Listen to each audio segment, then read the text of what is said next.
Hi, everyone. I'm Ashley McManus, Senior Director of Global Marketing at Smart I. Welcome to the Human-Centric AI podcast, where each episode we feature thought leaders doing cutting-edge work in the AI space. A little about us. Smart I is the global leader in human insight AI, technology that understands, supports, and predicts human behavior in complex environments, bridging the gap between humans and machines for a safe and sustainable future. Today, our technology is embedded in next-generation vehicles, leading the way towards human-centric mobility through driver monitoring systems and interior sensing solutions. Our research instruments offer unparalleled insights into automotive, aviation, assistive technology, behavioral science, and many more fields.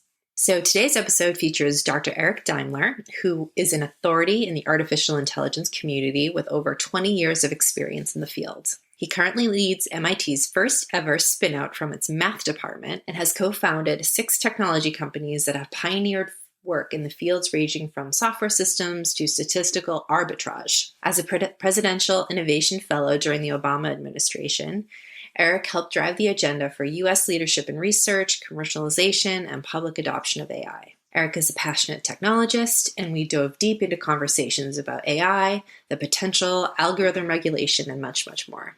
Let's listen in.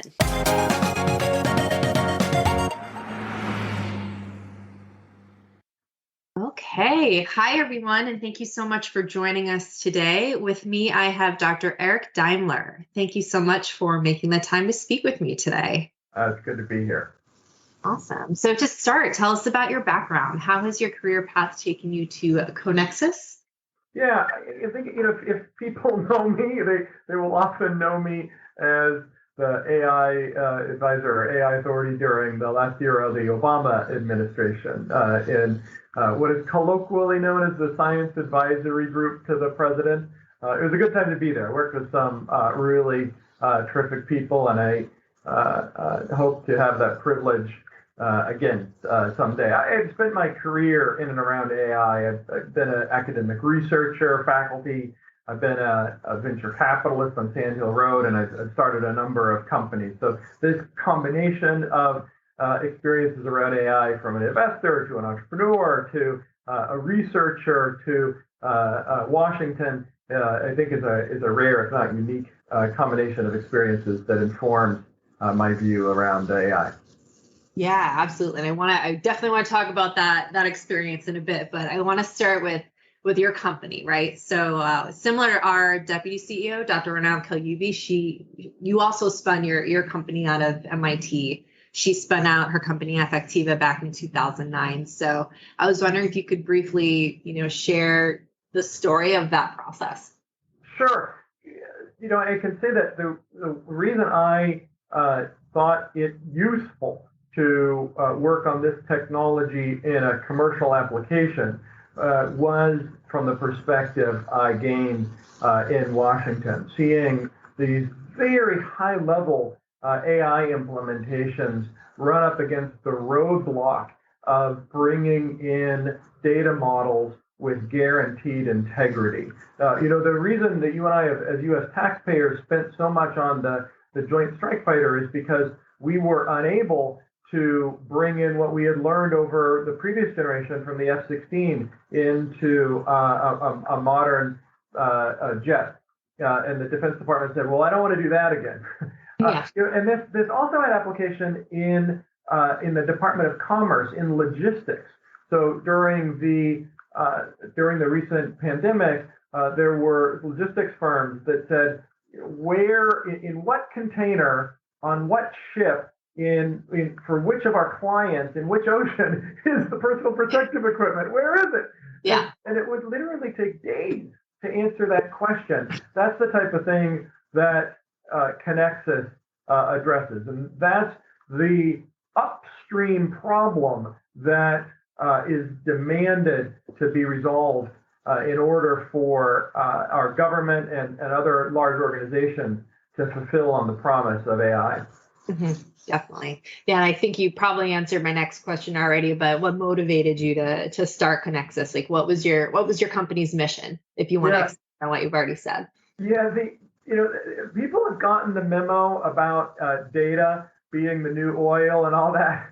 Yeah. It's growing quadratically.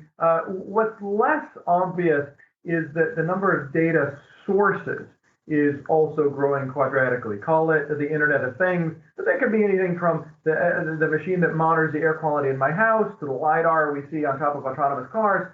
We acquire data at a really big rate, meaning that the incomprehensible relationship explosion between that data that creates the data models that represents knowledge is really impossible given classic approaches to capture and then apply to the applications in our day-to-day existence, whether it's a government or a company. And this manifests itself in issues ranging from a wind farm that we work on, in optimizing between multiple different vendors of windmills, to looking at drug discovery and making sure that we optimize for the combinations of chemicals in a drug. So it's those sort of issues that we have a foundational responsibility to address through the software of Conexus.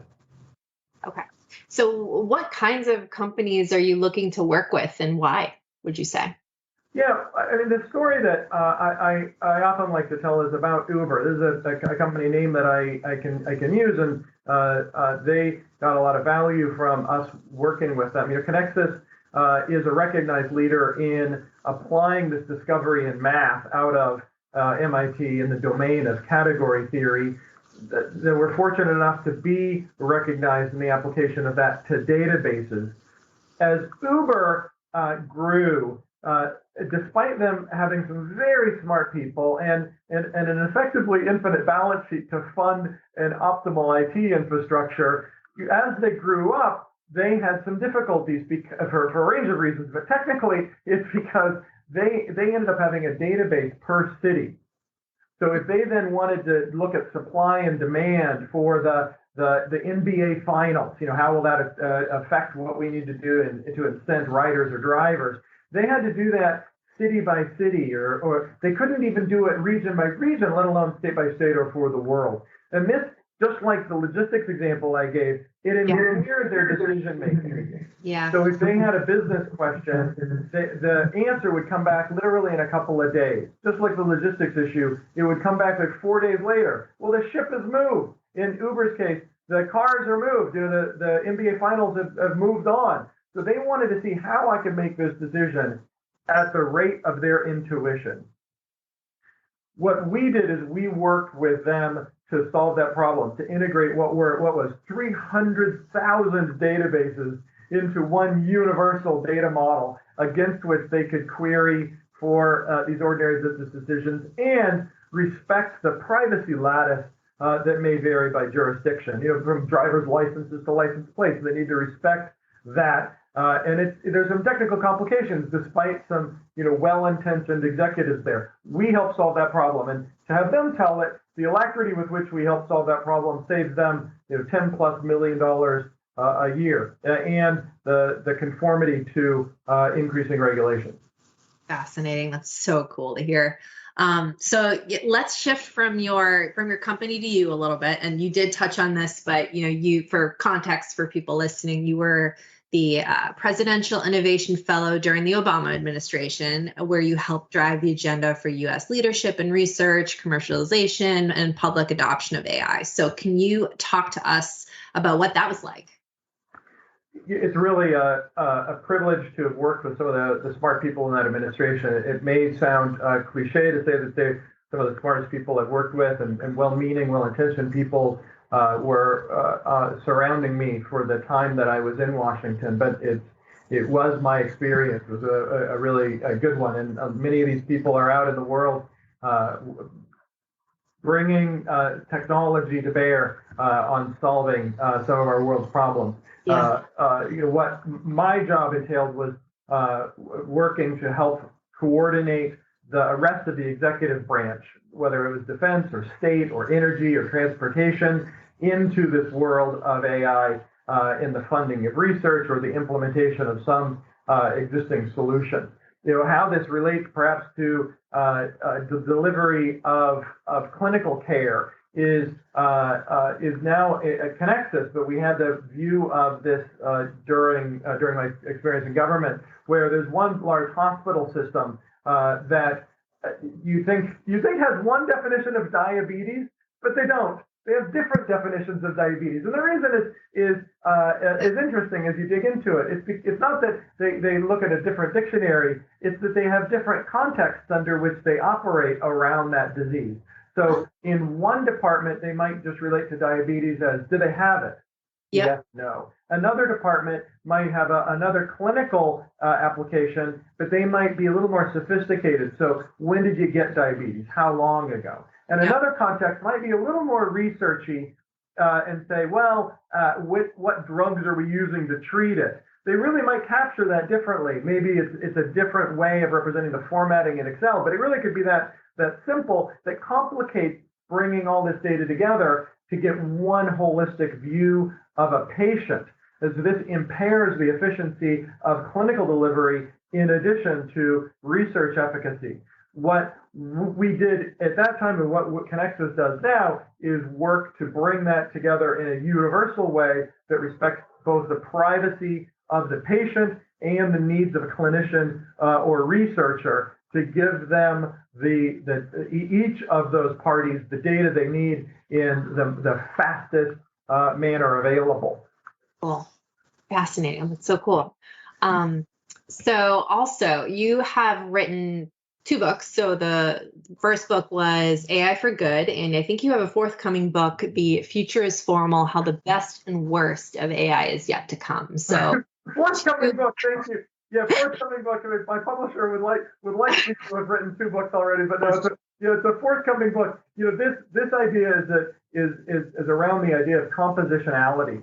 This is really the future. So we are all familiar with the concept of modularity. We've all played with Lego when we were young, and we can think of modularity easily today as powering many of the velocity improvements in our logistical system, such as shipping containers or boxcars on a train. What compositionality can be framed as in comparison is a trained system, where at every point we can expand infinitely. At any point, expand infinitely large. That's a very big difference when we then talk about systems of emerging compositionality, such as an airplane, such as an electrical system, such as a logistical system, where we need to guarantee the integrity of that underlying system as we grow it.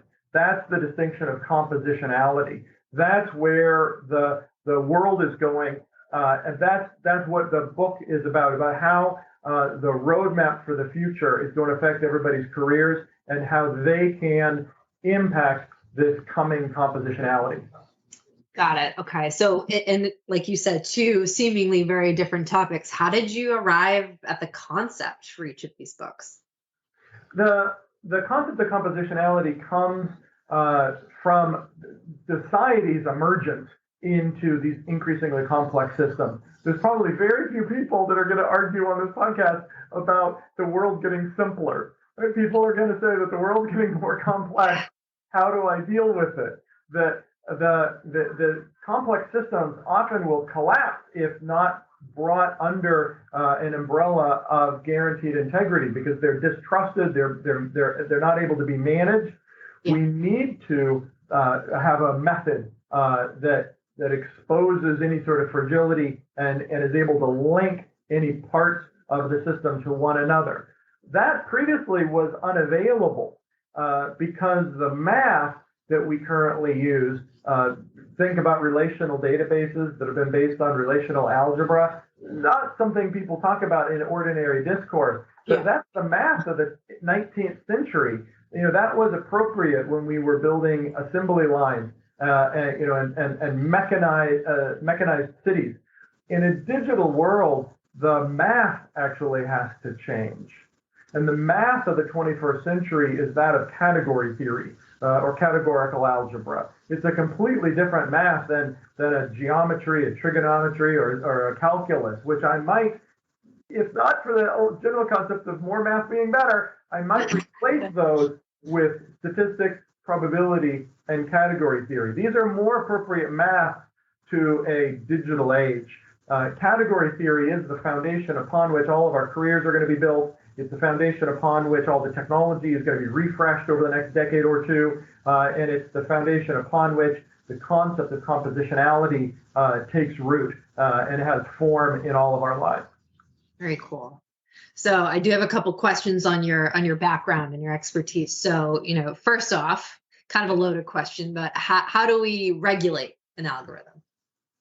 There's a couple of ways to regulate an algorithm that will be helpful for both technologists and non-technologists.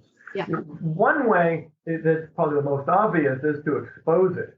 Often people don't want to expose their algorithm to review, and they might have to be reviewed by experts. People like me or some of my peers. They can also be hidden in what's called a zero knowledge proof. Not to get too technical, but just briefly, we are familiar with these things called zero knowledge proofs, which is a way of keeping an algorithm private and yet us being comfortable with it. We do this right now with FICO scores, with credit scores, where we put data in, we get data out. We don't really know what goes on inside, but we kind of do in a way that we as a society have gotten comfortable. So those are two general ways of regulating it. Now, what the practical expression of those different methods might entail is mandating that the creators of these algorithms in some critical environments tell us explicitly, what did you intend? What do you intend from this algorithm? So in a credit score example, they intend to give us a predictive quality for the ability of a person to repay a loan during the time of that outstanding debt. Yeah. That's what the intention is, given a set of inputs. So people are going to have to tell us, companies are going to have to tell us, what did you intend? And then we will have to review, does this algorithm do what they said? It can't be all of a complete black box in either of those cases. I mean, black box in meaning that you can't have all of that be private. Right. We can take some amount of the improvements in productivity we gain from these automated systems and back off of it a little bit with these sort of audits. Call it an audit, a technical audit.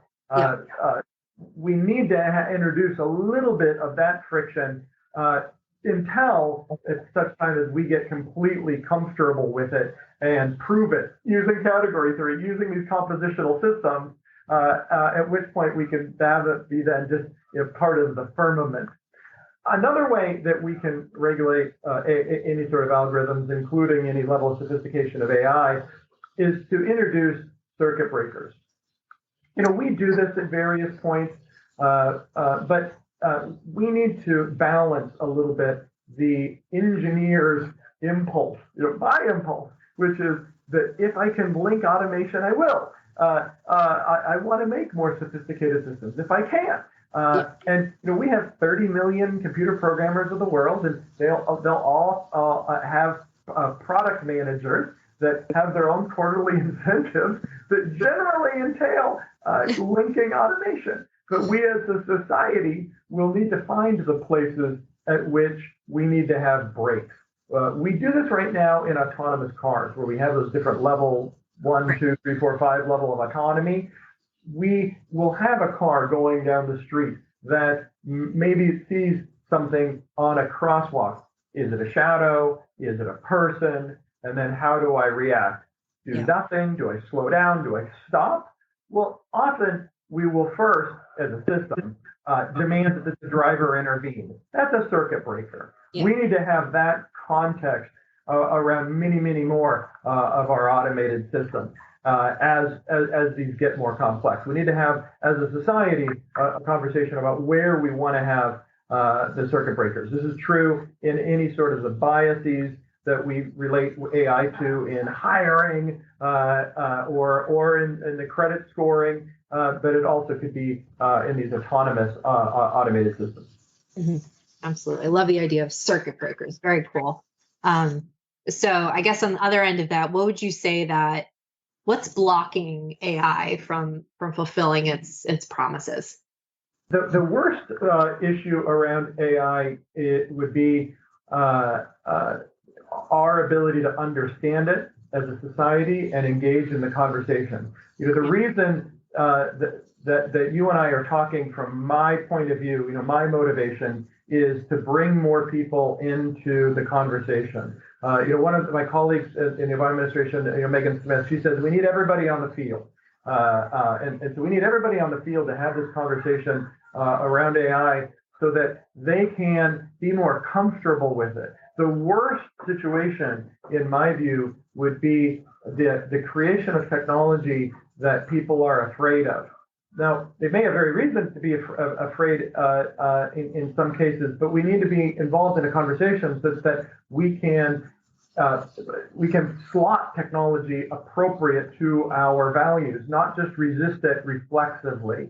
I want technology, in many cases, that's life-saving to be quickly adopted and embraced, because the technology development will go where the customers are. And if we're introducing life-saving technology or dramatically life-improving technology, we want that innovation to take place in the United States and the allies of the United States. We don't want to lose that to other values. So that's the biggest thing, is having people in the conversation around AI. And then, of course, in a technical sense, is what is upstream from the algorithm is bringing together these data models with a guaranteed integrity, which is the category theory behind Conexus.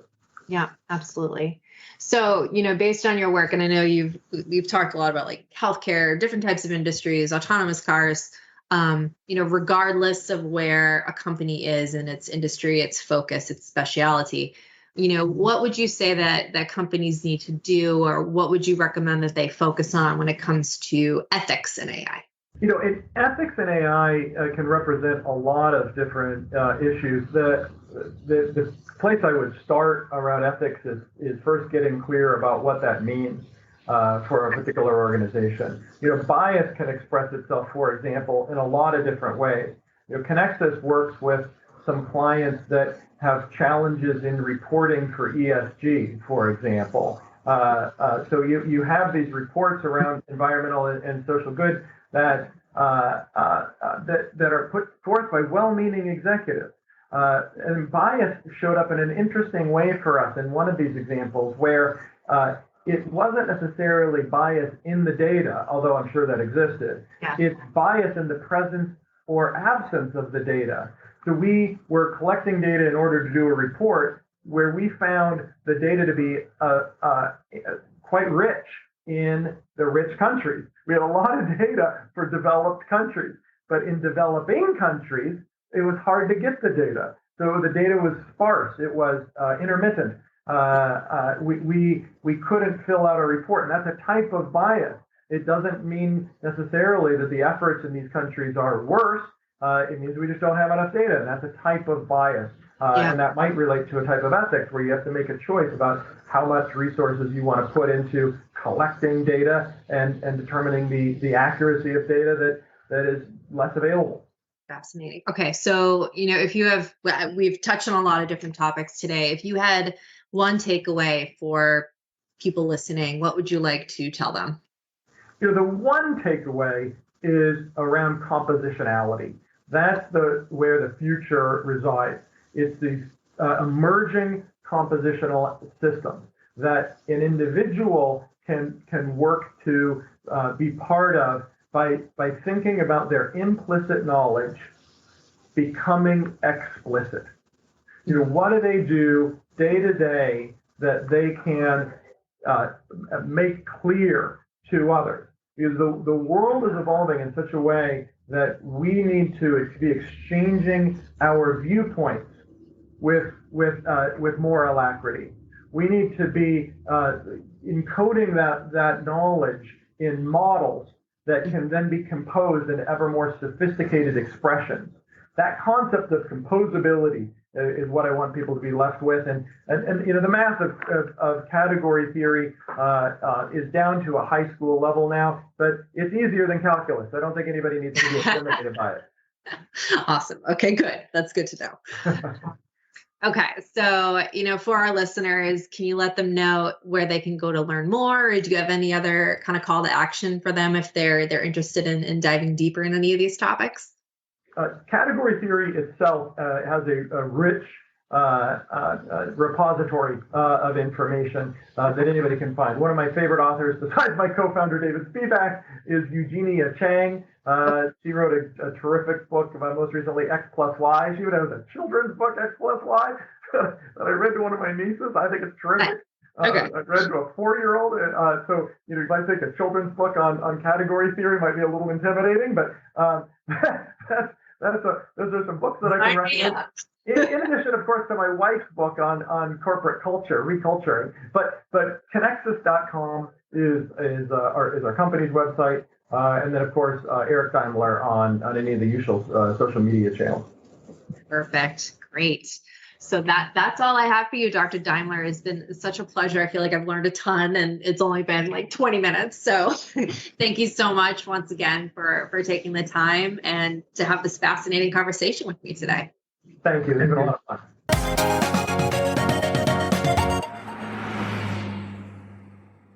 So I learned so much in this conversation. It was so great speaking with Dr. Daimler on compositionality, his work at Conexus, and I loved his points on having circuit breakers for AI and his philosophy around, life-saving AI innovations should be quickly adopted and embraced, while also emphasizing that it's really important to be bringing people into the conversation around AI so more people are comfortable with it, especially with regard to bias and ethics in AI. So hopefully that today's episode really spoke to that, getting more people into these conversations. So I hope you enjoyed today's episode. Don't forget to subscribe to the Human Centric AI podcast on iTunes, Google Play, Stitcher, or wherever you get your podcasts for new episodes. We're also on social media, so please reach out to us on Twitter, Facebook, LinkedIn, and Instagram to share any feedback you have on the show and weigh in on the discussion using hashtag Human Centric AI podcast. Don't forget to rate us and comment with your feedback to help make the podcast more discoverable for others. Until next time, thanks for listening.